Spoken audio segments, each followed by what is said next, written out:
Ralph Lauren. But first, the big news on the economy. Headline inflation for the month of September came in at about 6.46%, a 7-month high. Food inflation remained at worrying levels at 18.4%, and consumer price inflation too accelerated to 9.84%, perhaps dampening hopes of a rate cut from the RBI's policy review on October 29. Joining me now to discuss the economy further is D.K. Joshi, Chief Economist at Crisil. Morning, Mr. Joshi. Thank you so much for joining us today. I'm going to begin by asking you the kind of upward movement that we saw both on WPI and CPI. Were you expecting it, or is it more than what the market was really factoring in?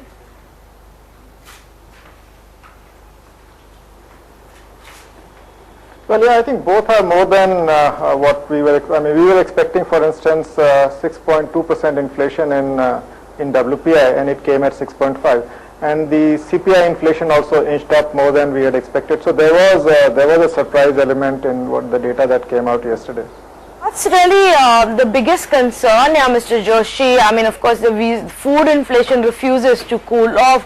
Any other key trends that you are looking out that look like a big concern to you at this point of time?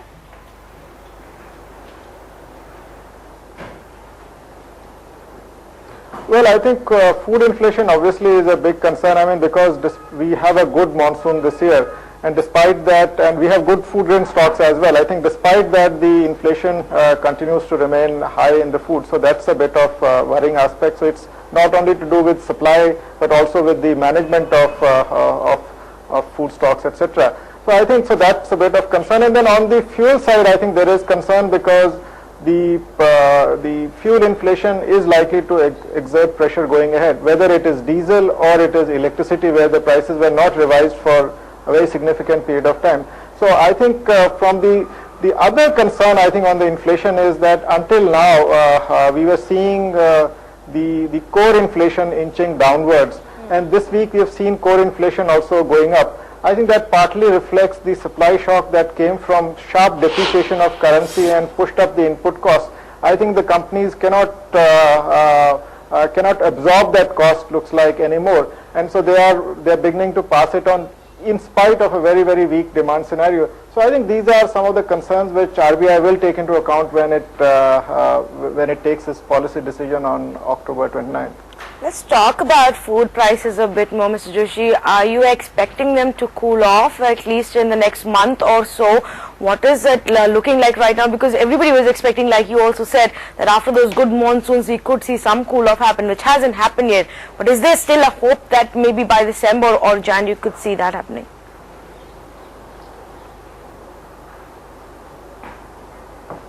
Yeah, no, I do expect food prices to cool off, and particularly I think the part of food which is most active as far as inflationary pressures are concerned right now is vegetables. And I think we see that these are, we've seen in the past also that these go up and down, and I think right now they have gone up extremely high, and I think about 322% rise in onion inflation alone. I think this has to correct from these levels. So I do expect a dip in vegetable prices as we go ahead. And so overall inflation, food inflation will definitely be milder, I think, than what it is right now. So by the end of this financial year, where are you expecting both WPI and CPI to be at? Have you recalibrated your forecast in the last couple of months?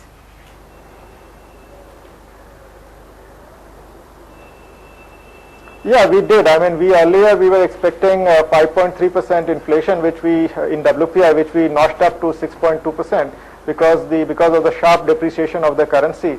And food, I am actually not too much worried about at this juncture, because I think eventually with the Rabi crop is expected to be much better than the Kharif. So once these things start pouring into the market, we will see softening of food prices. I think the more worry is on the fuel front, where I think there's a lot of correction which is yet to happen. So I think I would see, a high interest rate scenario continuing for some more time. So 25 basis points this time around, and maybe another round before the end of this financial year. Is that the expectation?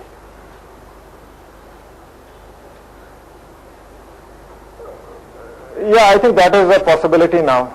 Because I think apart from the inflation going up, the expectations remain elevated, and I think the central bank, apart from addressing the demand pressure or on the inflation, I think also tries to address inflationary expectations, which are currently high because the supply shocks have been pretty persistent in nature over the last couple of years, not just now. So I think to tame them down, I think the central bank will have to keep the interest rates elevated.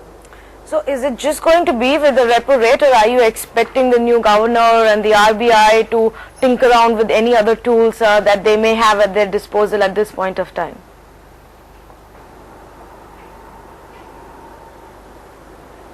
Well, I think repo rate will be increased, but some of the measures that were taken to correct the sharp depreciation of the currency, like the MSF, I think there in the MSF we expect some further easing, so maybe 25 basis point cut in the MSF rate.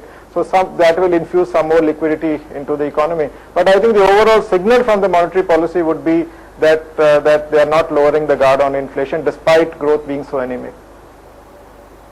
That's how it seems to be looking at this point of time. It look like we are headed for another repo rate hike in the next couple of weeks. Appreciate you taking your time out and joining us this morning. That is DK Joshi from Crisil with his thoughts as far as inflation and the economy is concerned. Time now for a quick check on the markets. Priyanka standing by.